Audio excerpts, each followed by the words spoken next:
Este pequeno planeta é o palco do grande conflito cósmico entre Cristo e Satanás. A guerra cósmica que teve origem no céu prosseguiu por cerca de 6.000 anos nesta Terra. Na mente do cristão que não cava profundamente a palavra de Deus, a vinda de Cristo se resume em nos salvar do pecado. Mas interesses ainda maiores estão em jogo. Bom, se você deseja saber qual o seu papel no grande Big Brother cósmico, fique nesse vídeo e preste bastante atenção.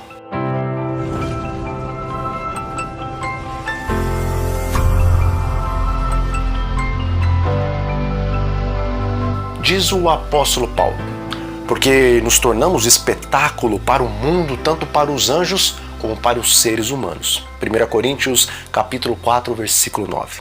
Não apenas os apóstolos se tornaram um espetáculo para homens e também para anjos, mas nós também. O grande conflito que se iniciou nos céus deixou muitas dúvidas na mente dos seres celestiais.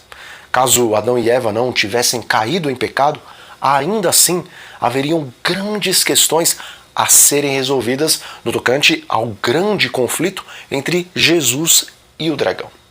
O apóstolo nos diz: de modo nenhum, antes, seja Deus verdadeiro e todo homem mentiroso. Como está escrito, para que sejas justificado em tuas palavras e venças quando fores julgado. Romanos 3, versículo 4. Satanás é o pai da mentira, como sabemos. Nele se originou o pecado e por Adão e Eva terem pecado, o pecado também entrou no mundo. E como está escrito, porque todos pecaram e destituídos estão da glória de Deus. Romanos 3, 23. Sendo assim, nós temos então fortes traços do caráter do pai da mentira. E uma das mentiras que mais gostamos de contar é que Deus é injusto. Talvez não estejamos constantemente falando de forma aberta que Deus é injusto, mas de maneira implícita, constantemente estamos acusando a Deus. Se alguém bebe e dirige um carro a 100 km por hora e bate e morre, então nós dizemos: quando chega a hora, não tem jeito. Se alguém é abordado por um assaltante e acaba sendo assassinado, nós dizemos: bom, quando chega a hora, não tem o que fazer. Se alguém passa a vida toda comendo coisas gordurosas e entupindo as suas artérias e de repente tem um infarto e vem a óbito, nós dizemos que chegou a hora daquela pessoa. Com isso, estamos dizendo que Deus determina tudo. E se Ele determina tudo, se uma criança ou adulto ou idoso vem a morrer, é porque Deus determinou. Se existe fome lá na África, é porque Deus quis assim. Se existem classes ricas e pobres e também miseráveis neste mundo, é porque Deus determinou. E dessa forma, estamos constantemente, de maneira inconsciente ou não, dizendo que Deus é injusto, tirano, genocida e mau.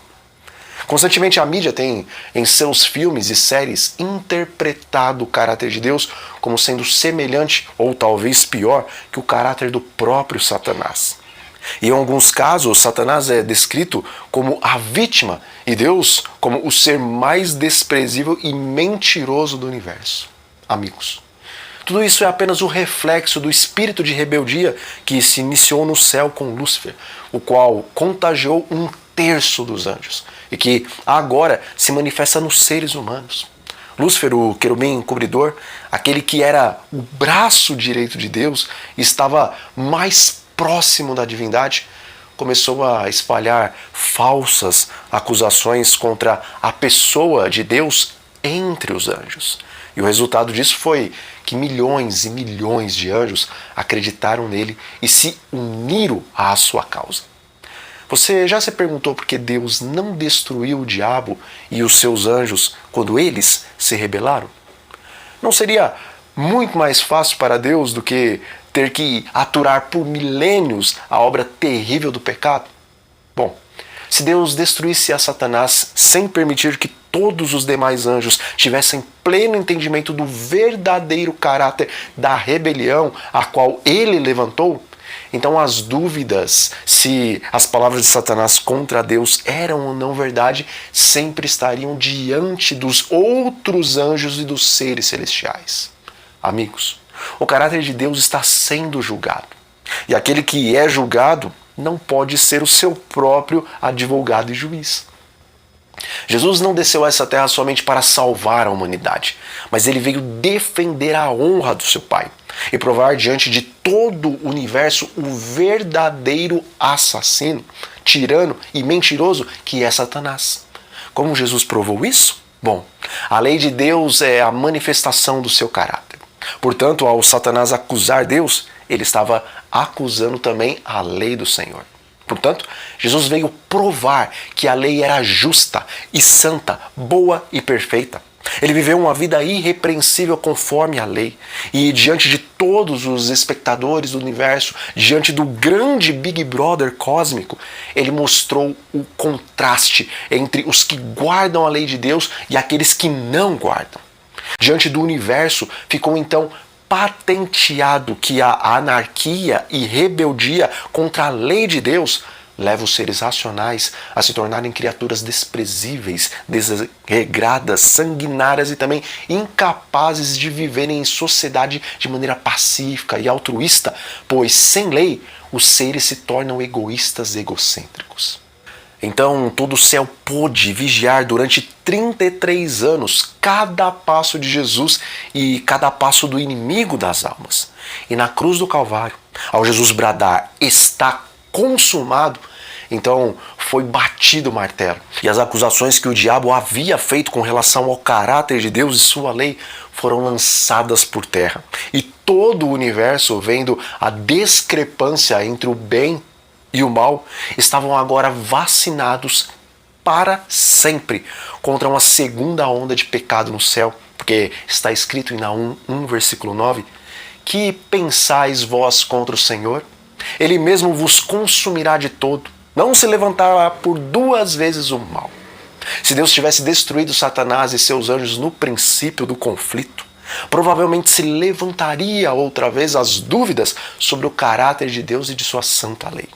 Mas agora, depois da vida e morte de Cristo, está provado que é impossível viver sem lei, pois mesmo os anjos sem lei tornam-se em demônios, e homens que pisam a lei no Calvário provaram que também se transformaram em demônios. E além disso, agora Deus pode destruir os demônios e os homens que se colocam ao lado da rebeldia contra a lei, pois o universo todo compreende que o ato de Deus em eliminar o pecado e os pecadores é um ato de santa justiça.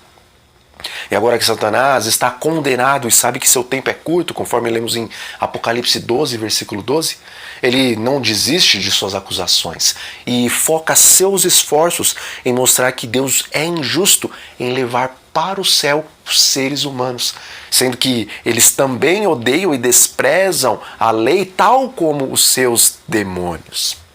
Todos os seus esforços são agora colocados em mostrar, amigos, que o perdão dos pecados é injusto e que com isso Deus estaria colocando o céu em perigo, porque se ele removeu os anjos que não guardaram a lei, como poderia então ele levar para lá homens e mulheres que provaram que o homem, por natureza, não pode guardar a lei? Ele afirma que se Adão e Eva no Éden pecaram, e se todos os homens também pecaram, então a graça seria injusta ao levar para o céu uma raça que provou desde seu estado de inocência que é impossível guardar a lei de Deus. E é justamente aí que o povo do tempo em Laodiceia fará o grande desfecho com chave de ouro nesse BBB cósmico. Aqui está a paciência dos santos. Aqui estão os que guardam os mandamentos de Deus e a fé de Jesus. Apocalipse 14, 12. Meus irmãos, a última igreja provará que Deus é justo em conceder sua graça aos homens. A última igreja provará que Deus é justo em dar uma segunda chance para a humanidade. Pois no tempo de maior degradação da raça humana, haverá uma multidão de homens e de mulheres que pelo poder de Deus guardarão a santa lei, mostrando que a raça humana pode sim guardar todos os mandamentos de Deus e viver eternamente em sociedade com os santos anjos, sem que o mal se levante uma segunda vez. Diz o Espírito de profecia. Mas pela obediência perfeita à lei é o homem justificado. Unicamente por meio da fé em Cristo é possível essa obediência. Os que creem em Cristo e obedecem os seus mandamentos não estão debaixo da escravidão da lei. Todo aquele que resiste à tentação e em meio ao mal copia o modelo dado na vida de Cristo, esse, pela fé no sacrifício expiatório de Cristo, se tornará participante da natureza divina. Todo aquele que pela fé obedece aos mandamentos alcançará o estado sem pecado, o qual Adão viveu antes da sua transgressão. Things of the Times, 23/6/1902. Amigos, Deus te chama a fazer parte dos quais pisarão a última mentira de Satanás. Deus te chama para revelar pelo poder dele que é possível ao homem guardar a sua santa lei. Que o Senhor te abençoe, que o Senhor te guarde e que Ele levante o seu rosto sobre ti e tenha misericórdia de ti, irmão. Que o Senhor levante o seu rosto sobre ti e te dê a bendita paz. Ficamos então por aqui e até a próxima.